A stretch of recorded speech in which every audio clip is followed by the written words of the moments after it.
कि मरे हुए कोढ़ी कुत्ते के शरीर के सड़ जाने पर जो दुर्गंध आती है, वो दुर्गंध मनुष्य के शरीर में कहीं न कहीं जीते जी पाई जाती है, अंदर कहीं।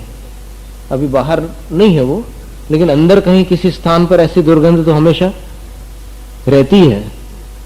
तो ऐसे अपवित्र शरीर के प्रति क्यों राग करता है, क्यों इस शरीर से प्रेम करता है? और इस शरीर को देने वाला कौन है? कुछ लोग तो मानते हैं कि भगवान ने दिया है शरीर, लेकिन वास्तव में देखा जाए तो संसारी प्राणी अपने मोह के कारण ही नए नए शरीर को प्राप्त करता है। और कौन है शरीर देने वाला? तो मोह, जो इतना अपवित्र शरीर भेंट में प्रदान करता है, वो खुद कितना अपवित्र होगा। इसलिए मनोहर वर्णी जी ने कहा था कि ये शरीर तो संसार में सबसे अपवित्र है ही, लेकिन इस शरीर को देने वाला जो मोह है वो इससे भी ज्यादा अपवित्र है। तो ऐसे शरीर से क्यों यारी करे, क्यों मित्रता करते हो? अथवा अगर इसको मित्र ही बनाना है तो फिर ऐसा मित्र न बनाओ कि जिससे अपनी दुर्गति हो। ए friend in need is a friend Indeed, एक कहावत है कि जो अवसर पर साथ दे वो सच्चा मित्र। तो मनुष्य पर्याय एक अवसर है, और इस अवसर पर साथ देने का मतलब आत्म कल्याण करने में जो साथ दे, ऐसा मित्र अगर बनाना हो शरीर को तो बहुत अच्छी बात है। लेकिन ऐसा मित्र कब बनेगा? जब अपन व्रती बनेंगे, अपन असंयमी रहेंगे तो फिर शरीर असंयम में ही सहयोग देगा, खाने पीने में, विषय तृष्णाओं में ही साथ देगा। इसलिए अगर मित्रता करनी हो तो उससे ऐसे मित्र का काम लो कि जो अपने आत्म कल्याण में सहायक बने।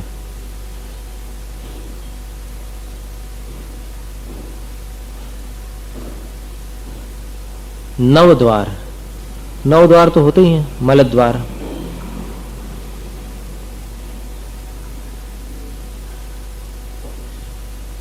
आचार्य जी ने एक बार कहा था पपोरा जी में कि अशुचित्व अनुप्रेक्षा का चिंतन करके क्या सबक ग्रहण करना चाहिए अपने को,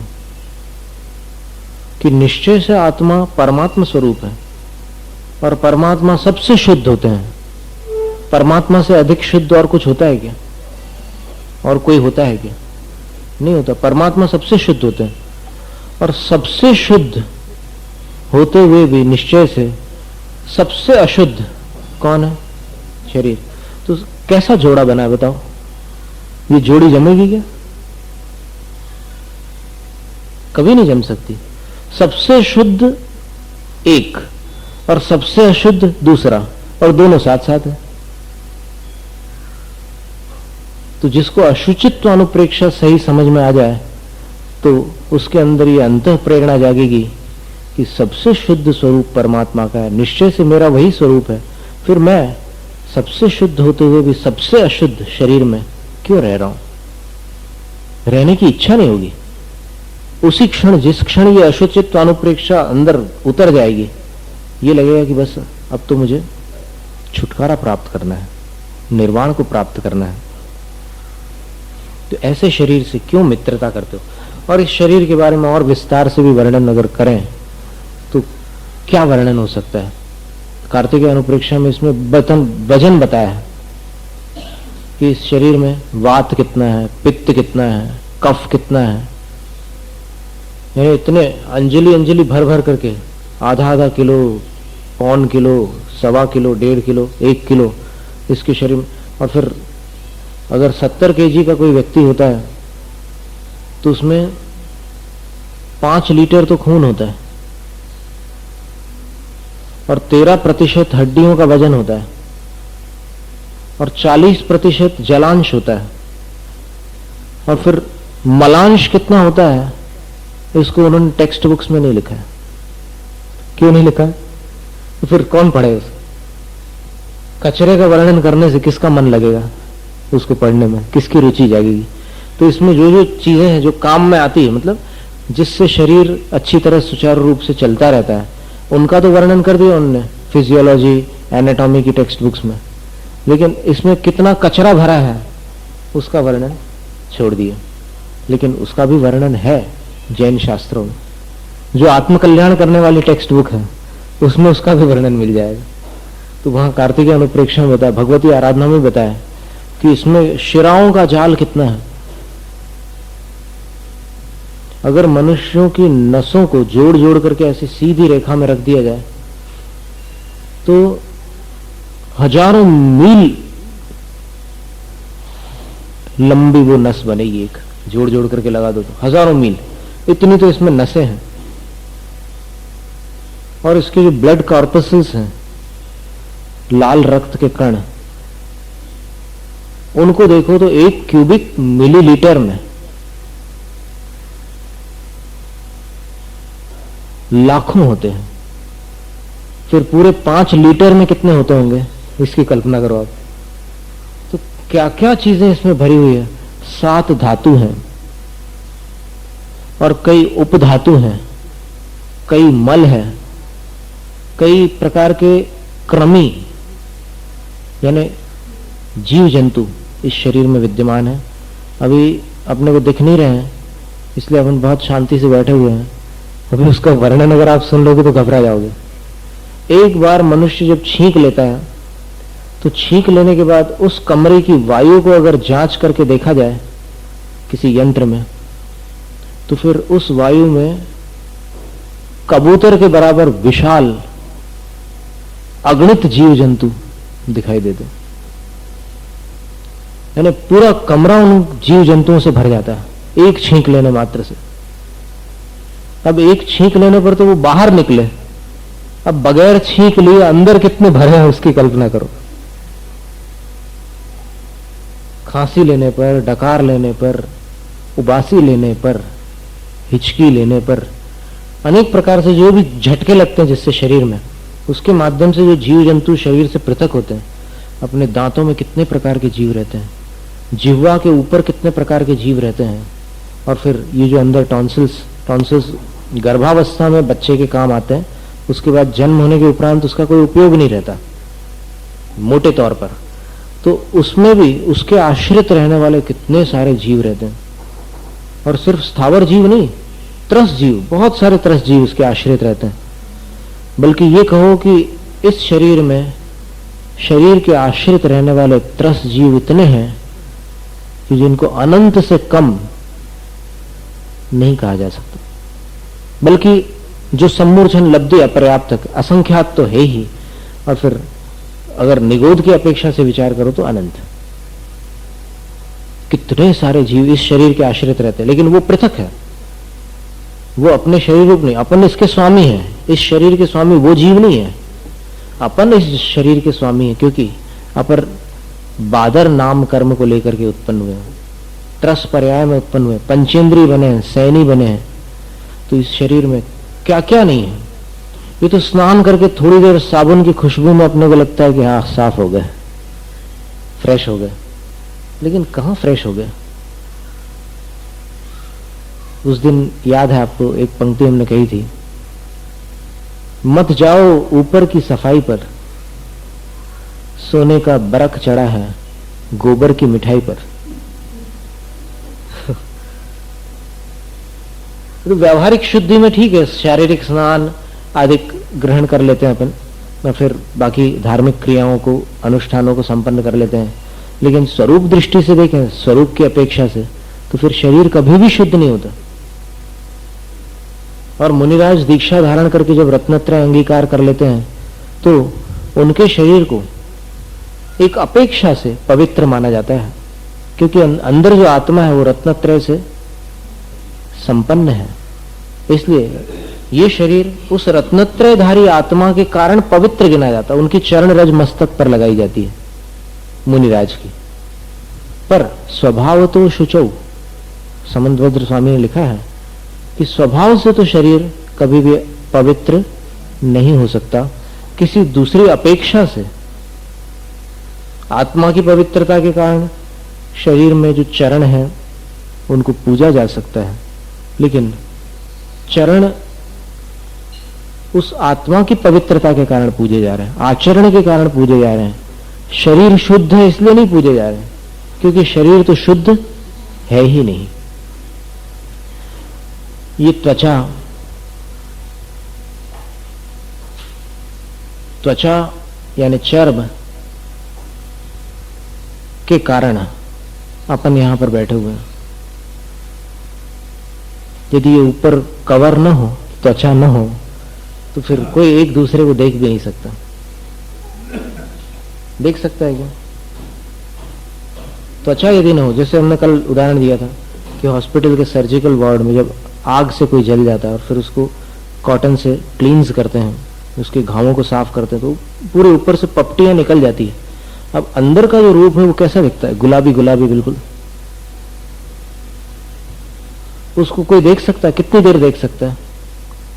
हिम्मत करके देखे तो थोड़ी देर देखने के बाद फिर ऐसा आंख हट जाएगी, देख नहीं सकता ज्यादा देर तक। तो ये अंदर का ऐसा स्वरूप है शरीर का। और अपने नाखून के बराबर यदि कहीं से त्वचा खुल जाए तो तुरंत मक्खियां मंडराने लग जाती है। मक्खियां मंडरा करके क्या संकेत देती है? वो अपने से कहती है, आवाज करती है, भिनभिनाती है। भिनभिनाती हुई मक्खियां क्या कहती है कि तू जिससे राग करता है वो वस्तु ऐसी है कि हमें आकृष्ट कर रही है। हम लोग दुनिया की सब गंदगियों को पसंद करते हैं, मक्खियां। वैसे मिठाइयों पर भी बैठती हैं मक्खियां, लेकिन अगर एक तरफ मिठाई रख दो और एक तरफ गंदगी रख दो तो आपको पता चलेगा कि मक्खी को अधिक क्या पसंद है। तो अपना शरीर मिठाई तो नहीं है, ये पक्की बात है, और मक्खी को पसंद है, तो फिर समझ लो कि क्या है। अशुचि है कि नहीं? अत्यंत अशुचि है। लेकिन यह शरीर अत्यंत अशुचि होते हुए भी विवेकी जनों के वैराग्य का कारण है। इसलिए मनुष्य पर्याय में जीव आत्मा का कल्याण कर सकता है।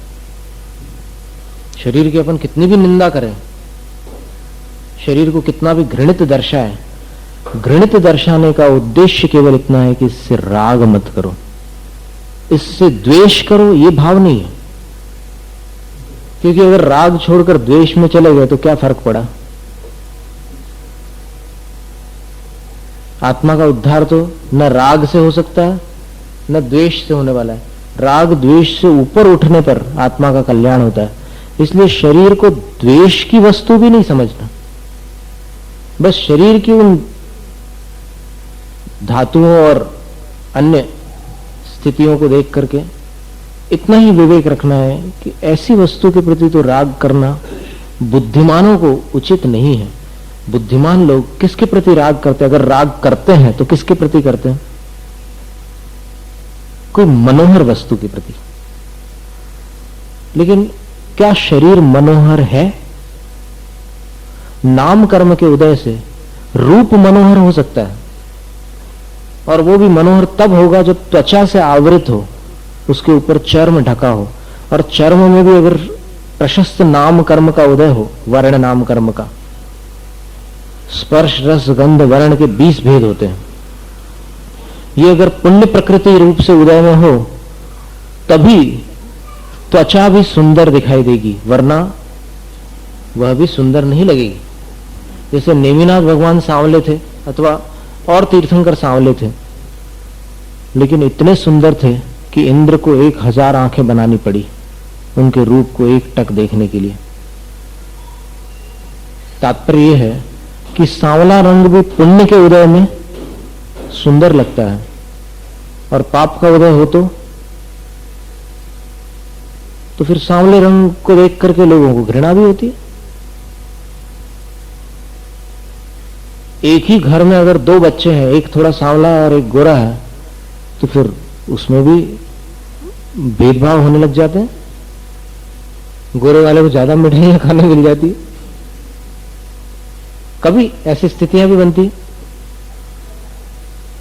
तो ये त्वचा भी आकर्षक तब होती है जब इसमें कोई पुण्य नाम कर्म का, पुण्य प्रकृति का उदय हो। शरीर विपाकी, पुद्गल विपाकी प्रकृति होती है नाम कर्म की कुछ, तो ऐसा परिणाम निकलता है। लेकिन सारभूत बात तो यह है कि इस शरीर में राग करना उचित नहीं है, द्वेष करना भी उचित नहीं है, पर द्वेष तो लोग करते नहीं, इसलिए ये अशुचित्व अनुप्रेक्षा सुना करके राग मिटाने की बात कही जा रही है। शरीर से राग मत करो। शरीर से राग करने पर इंद्रियों की दासता मिलेगी, इंद्रियों की गुलामी प्राप्त होगी, और इंद्रियों की गुलामी दुर्गति का कारण है। क्योंकि रसना इंद्रिय कभी रात को 2 बजे आपसे पान मसाला बुलवाए तो इधर उधर भटकोगे, कई पान ठेले पे बंद मिलेंगे, फिर कहीं जाकर के देखोगे कि हाँ यहाँ खुला हुआ है, देख लो, फिर हमेशा वहीं जाने लगोगे, और फिर वो एक पराधीनता, व्यसन वाली स्थिति हो जाएगी। इसलिए ऐसे शरीर से किम यारी करे, क्यों मित्रता करते हो, क्यों इससे राग करते हो, छोड़ो। तो इस तरह ये 6 अनुप्रेक्षाएं अपन ने अभी पढ़ी हैं, और 6 अनुप्रेक्षाओं में अनित्य, अशरण, संसार, एकत्व, अन्यत्व और अशुचित्व। अब अन्यत्व अनुप्रेक्षा के बारे में विशेष बात बतलाएं। ये सब मुझसे भिन्न है, ये सब मुझसे भिन्न है, ऐसा चिंतन तो आप स्वस्थ अवस्था में करिए। और यदि आयु पूर्ण होने का समय निकट आया तो मैं सबसे भिन्न हूं, वहां पर क्या है कि मैं के ऊपर आना चाहिए ध्यान, वहां पर के ऊपर ध्यान न जाए। अभी क्या है कि ये सारे पर हैं, ये सब भिन्न है, ये भिन्न है, ये भिन्न है, अभी ये सोच रहे हैं अपन कि ये भिन्न है, और अंत में क्या सोचना है, मैं भिन्न हूं, मैं भिन्न हूं। अब मैं भिन्न हूं सोचने पर ध्यान जल्दी एकाग्र हो जाएगा।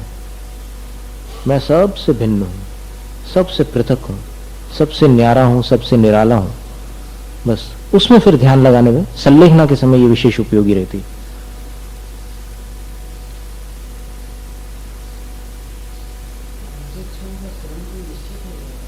क्रम तो ऐसा नहीं है वैसे,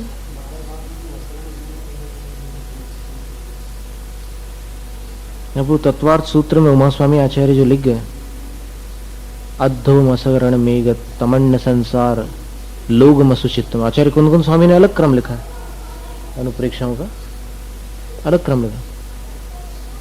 अद्धोम असरण मेघ तमन्न संसार लोगम असुचित्तम, पहले अनित्य, फिर दूसरी अशरण, तीसरी एकत्व,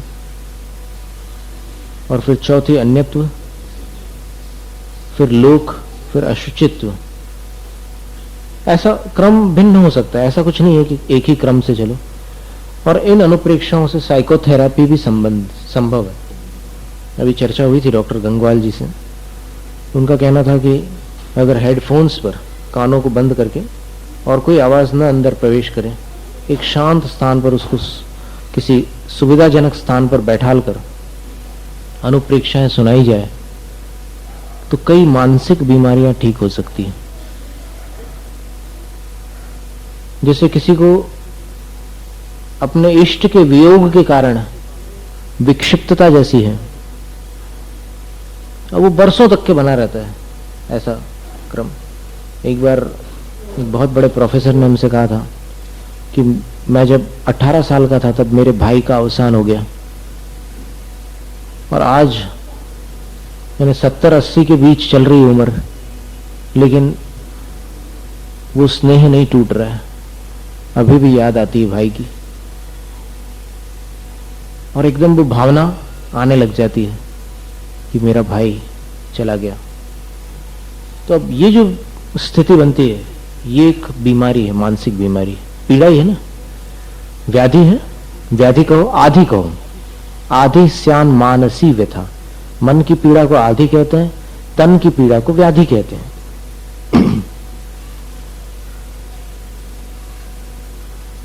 व्याधि स्यात् शारीरी व्यथा, शरीर की व्यथा को व्याधि कहते हैं, और मन की व्यथा को आधि कहते हैं।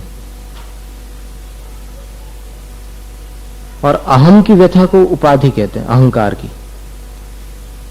मैं इस डिग्री वाला हूं, मेरे पास ये, मैं डिग्री होल्डर हूं।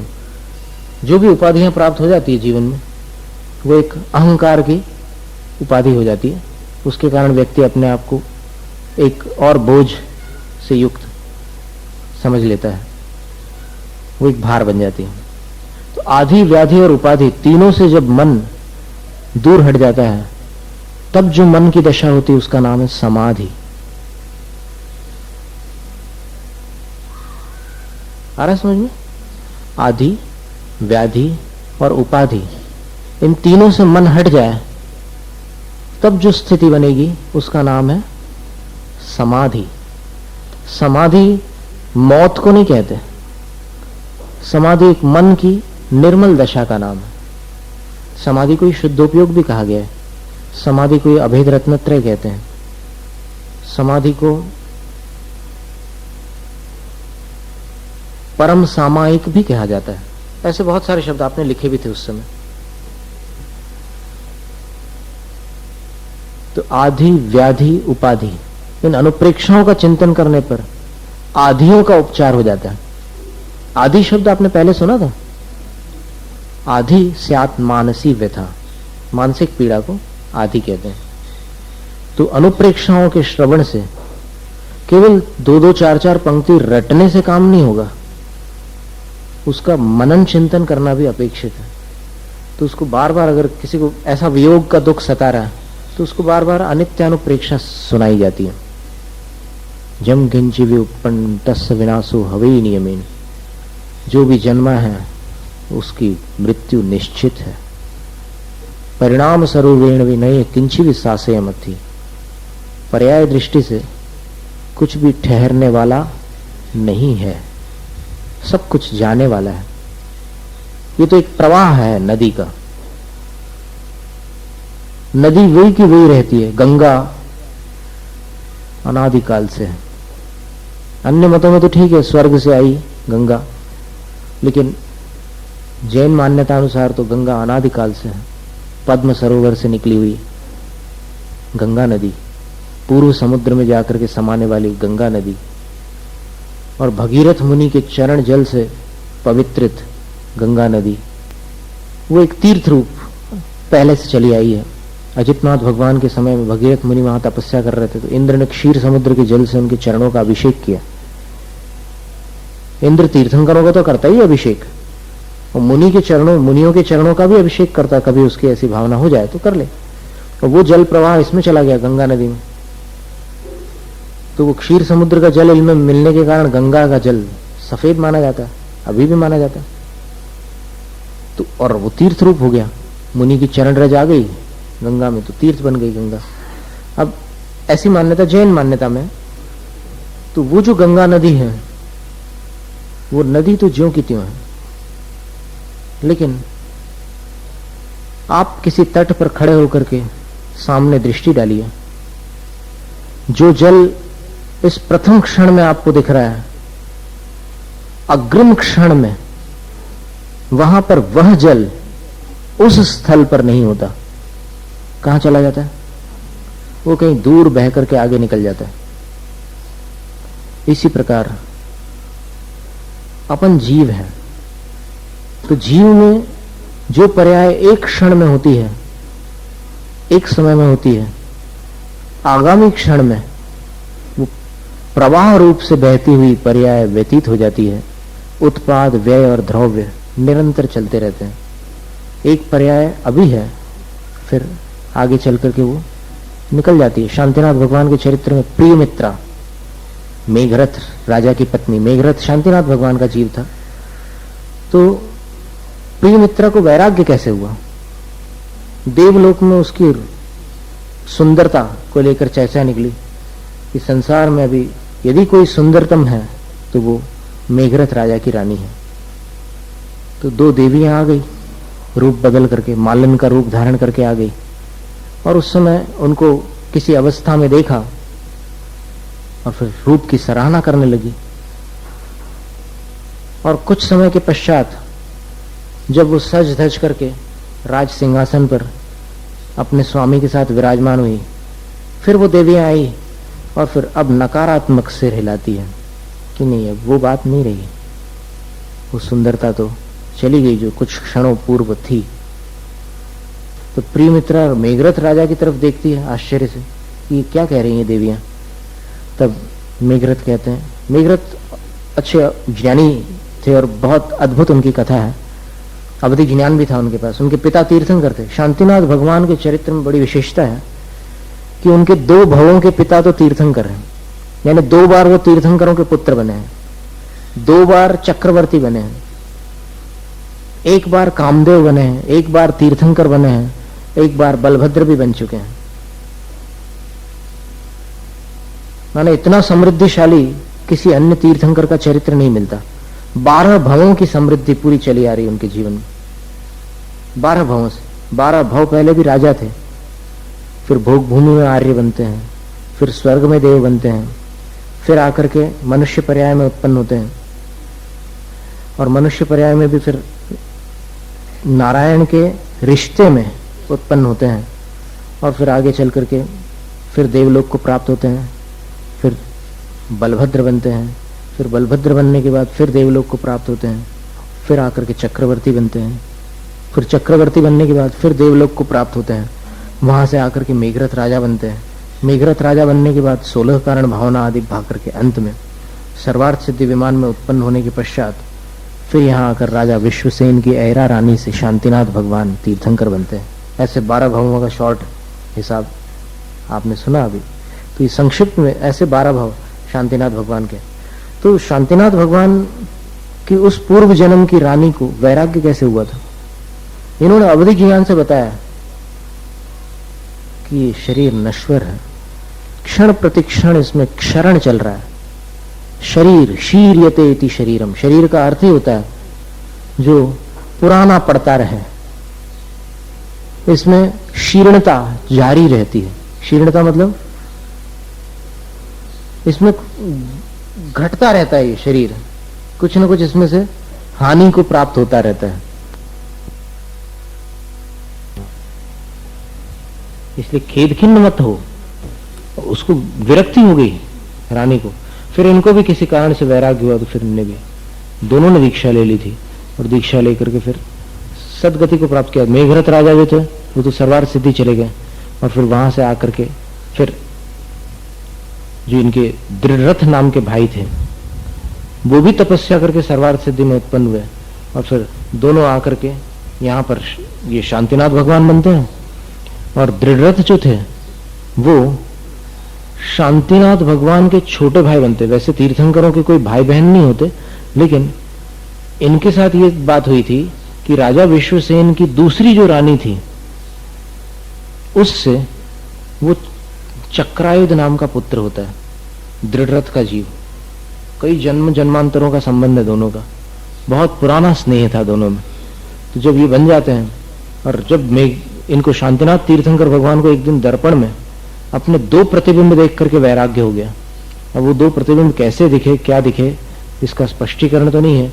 हो सकता है एक रूप मुनि का दिखा हो और एक रूप वर्तमान का दिखा हो, जैसा भी हो उनको वैराग्य हुआ और वो दीक्षा लेकर चक्रायुध को राज्य दे करके जाना चाहते थे। लेकिन चक्रायुध बोलते हैं कि मैं क्यों राज्य लूं, जो बुराई आपको दिख रही है वो मुझे भी दिख रही है बोले। दोनों सर्वार्थ सिद्धि से आए हुए थे, तो दोनों दीक्षा धारण कर लेते हैं और शांतिनाथ भगवान तो केवल ज्ञान के उपरांत 16 वर्ष के पश्चात तीर्थंकर पद को प्राप्त हो जाते हैं और चक्रायुध जो थे वो उनके प्रथम गणधर बनते हैं। देखो, अगर रिश्तेदारी निभाना हो तो ऐसी रिश्तेदारी हो,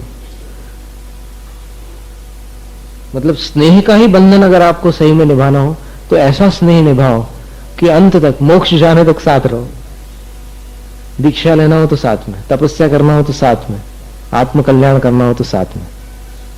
ऐसे कई जन्मों के साथी थे और अंत में मोक्ष भी प्राप्त कर लिया इन्होंने। कहां से मोक्ष किया शांतिनाथ भगवान? सम्यक शिखर जी से। और वो पिछली चतुर्दशी को उनका मोक्ष कल्याणक दिवस था। और पूना के एक श्रावक है जिन्होंने हर कल्याणक तिथि पर उन सिद्ध क्षेत्रों में जाकर के भगवंतों की वंदना की, वहां जाकर के उन्होंने वो कल्याणक मनाया है।